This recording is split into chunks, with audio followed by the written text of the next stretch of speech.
In the forest, a search party is looking for a missing couple. In an underground cave with a bell on the ceiling, two search dogs find water in a creepy hole and decide to drink. Moments later, the owner notices those two dogs staring at each other. That night, the dogs are put in their cage while they continue to stare. Later, the owner wakes up when he hears some strange noises and rushes to the cage to investigate. To his shock, he discovers that the dogs have fused in a very horrifying way. In the city, teacher Millie and failed musician Tim are having a party since they're moving away soon. Tim's former bandmates tell him that they've been hired for a tour and he agrees to rejoin the band, even if it means he has to drive a lot between the city and their new place. Meanwhile, Millie's best friend asks her if she's sure about her plan since Tim has been very distant and depressed since his career hit rock bottom, but Millie thinks the move will help their relationship. When the couple makes a speech to say goodbye to their friends, Millie surprises Tim by getting on her knees and asking him to marry him while using an imaginary ring. Tim is too shocked and doesn't know what to say, making the moment too awkward. When Millie stands up, Tim finally says yes. Later in bed, Tim apologizes and explains he froze because of the shock, but Millie is still mad. She points out he's been distant and wonders if he wants to break up because it's the first time he's made her feel unsure about their relationship. Tim assures her that he loves her and wants to stay together, but when she tries to get dirty with him, he turns her down. As they go to sleep, Millie says that everyone knows he needs her more than she needs him and even laughs about it. She also points out that resenting her won't make him less of a failure. Tim turns around and watches her back as she asks him to get rid of them. When he looks ahead, he's shocked to see a crying woman with a dead man at the end of the bed, which is starting to shrink. Then Tim tries hiding under the covers, only to find the woman's face creepily coming for him. At that moment, Tim wakes up from this nightmare. At the new house, Tim asks Millie if she thinks he resents her, but she doesn't know what he's talking about. The couple starts unpacking and Tim finds his dad's power tools in a box. Suddenly he smells something really awful and follows it to discover it comes from a light upstairs. Tim removes the lamp and inserts his hand only to find a dead rat. He starts pulling and is disgusted to discover multiple dead rats whose tails got tangled. Then he's startled by one of the rats squeaking and he drops them all, causing the last rat to die too. All the bodies are thrown into the forest. The next day Millie starts working at her new school and befriends a teacher named Jamie, who lives near Millie's home. He tells her that if she ever wants to explore the area, he can be her guide. In the evening, Tim asks Millie if she can drive him to a gig, but she can only drop him at the train station. When she asks him to get dirty tonight, he turns her down. The following morning, the couple goes on a hike together and gets confused when the road ends abruptly. Tim finds a different road and sees all the bells hanging above it, so he thinks they indicate it's safe. The couple stays in the forest for a while but eventually it starts raining, so they try to run home only to get lost. Tim takes out his phone to check the compass, but he realizes he doesn't know in what direction their house is. When Tim moves ahead, he accidentally falls into a hole but manages to hold on at the last second. Millie rushes to help, however she can't pull his weight and they both end up falling to the bottom of the cave. Tim's phone breaks and Millie's doesn't have signal.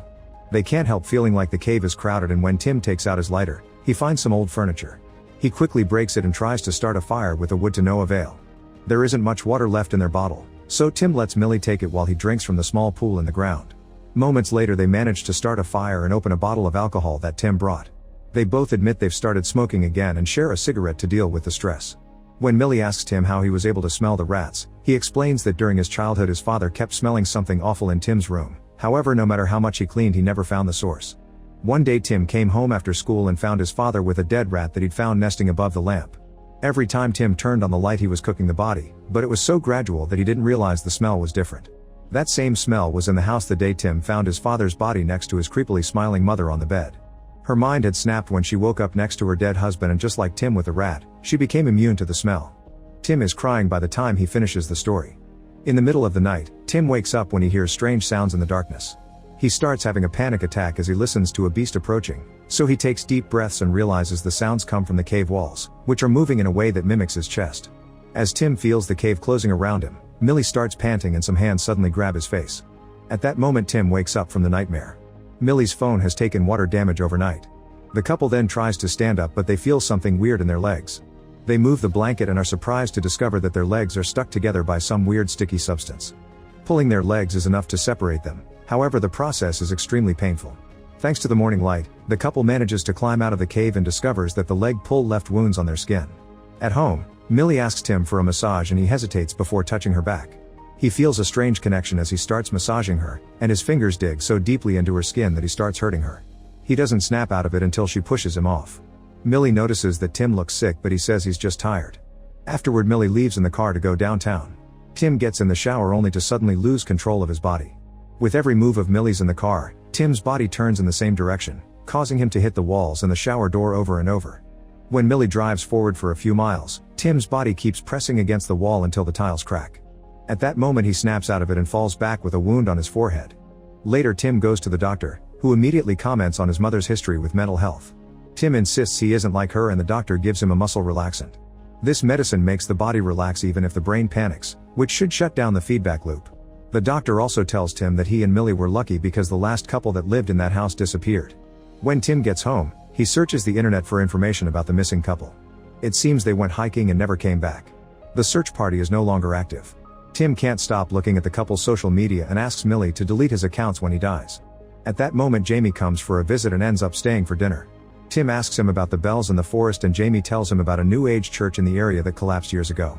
Millie and Tim then tease each other but soon it escalates into actual insults, so after an awkward pause Jamie says they complete each other. After their guest leaves, Tim tells Millie that Jamie clearly likes her. Suddenly Tim starts kissing Millie very passionately and he loses himself in the kiss. As hands start exploring, Millie tries to move only to notice that their lips are stuck together. She manages to pull her face off but it's very painful, and she thinks he bit her. Tim denies it and explains something has been off since they came to this house, however Millie thinks they're just excuses to avoid getting dirty. Later in bed, Millie wakes up because of a weird noise. She can feel her hair stuck and thinks Tim is sleeping on top of it, but when she turns on the light she's horrified to discover her hair in Tim's mouth, crawling into his throat to choke him. She painfully starts pulling and wakes up Tim, who uses his hands to help. After lots of effort, they manage to rip the hair off and it falls on the mattress. The next morning, Tim finds more hair in his mouth. Today he has a gig and Millie thinks he shouldn't go since he's not mentally well. Tim insists he'd been unconscious and refuses to talk about it, so Millie drives him to the train station. There she wishes him good luck and tries to be supportive of his career. She even tells him to stay the night with his friends so he can have a break from the new house. While waiting for the train, Tim starts having a panic attack, which gets worse the farther Millie drives. He takes his medicine but it doesn't help, and he can't move his body when the train arrives. Leaving his instruments behind, Tim begins walking back to town while feeling his skin burning. At school, Millie sees the drawing a student made of her dogs, which shows them fused at the face. After class, she notices Tim appearing in the backyard looking very sick. She runs to hide him in the nearest bathroom, where he tells her how much he's missed her before kissing her.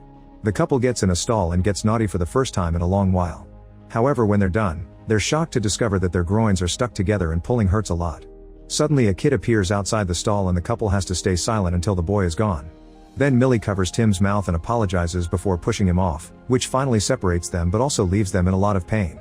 At that moment Jamie knocks on the stall, so Tim hides on the top of the toilet and Millie presses the button before coming out. It turns out the boy brought Jamie after hearing the weird noises. Jamie reminds her to use the staff bathroom and notices the blood on her leg, so he assumes she got her monthlies. On his way out, he sees Tim's leg in the stall. When the couple gets home, Millie yells at Tim for what he did, and he points out that he didn't force her. Millie keeps on ranting, saying that Tim is trying to ruin things for her. When Tim reminds her that he left his life behind to move because of her work, Millie says he didn't have a life in the city. If he feels so trapped, she thinks he should leave. However, Tim explains he can't because he feels like his brain and his body aren't working. Millie leaves after telling him that she feels like his mother because she's living with something dead. Minutes later Millie goes to Jamie's house to apologize for the incident and she can't help but cry, so he invites her in. They talk about the state of her relationship and Jamie shares something he teaches in class. Legend says that humans were created with 4 arms, 4 legs, and a head with 2 faces, but Zeus thought they were too powerful and split them into 2 separate parts. This doomed humans to spend their lives searching for their other half. Jamie also shares that he used to have a husband and he left him, which he deeply regrets. At that moment Millie sees Tim outside the window and decides to leave. Tim follows her and holds her hand while he apologizes. That night Tim stares at all the worried messages from his band but he isn't brave enough to answer them. He then checks the last picture posted by the missing couple during their hike and gets the location. When he puts it on the map, he realizes that they disappeared in the mysterious cave. Tim tries to take a closer look at the picture but at that moment the internet goes out. Suddenly something crashes against the door, startling Tim into falling off his seat. He's horrified to notice that Millie's body is rubbing on the glass and her face appears to be bleeding. Her body keeps pressing against the door, as if desperate to get in. She even starts floating up, and Tim is about to do the same. However, he manages to concentrate and open the door instead. An unconscious Millie falls on top of him and Tim has to slap her to wake her up. Millie doesn't remember anything so the couple moves to the kitchen to discuss what happened. She wonders if it was a seizure or if she sleepwalked, but Tim insists something weird is going on. He thinks the cave had an effect on him and it's now affecting her too, and he wonders if they'll disappear like the previous house owners did.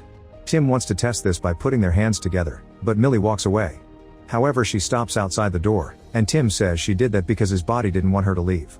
He describes a pull and a thirst in the bones, saying something inside them has imprinted on each other. Tim wants to return to the cave for answers, but Millie just reminds him that her parents are visiting them on the weekend and leaves. Then the blood she spilled on the table leaks through the wood.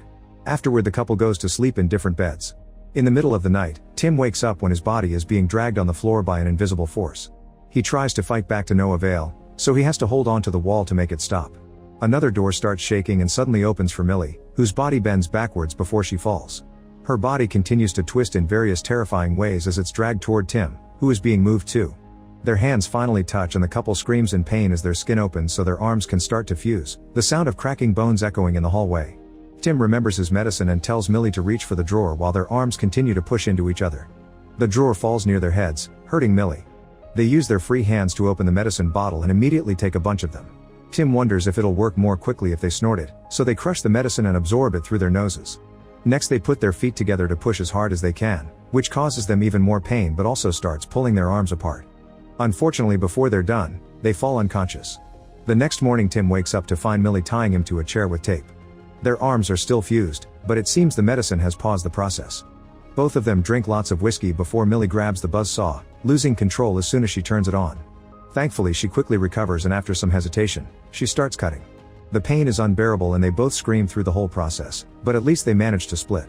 Afterward the couple has a snack while trying to calm down. When they notice they have almost no medicine left, they decide to go to the hospital. However, Millie realizes that she left the car keys at Jamie's and has to go back to find them. At Jamie's house, Millie doesn't notice that the bell at his door has the same symbol as those in the forest. He doesn't answer the door so she bursts inside to look for the keys, but gets distracted by the noise coming from an old TV. She takes a closer look and discovers that Jamie got married at the church that sank in the area.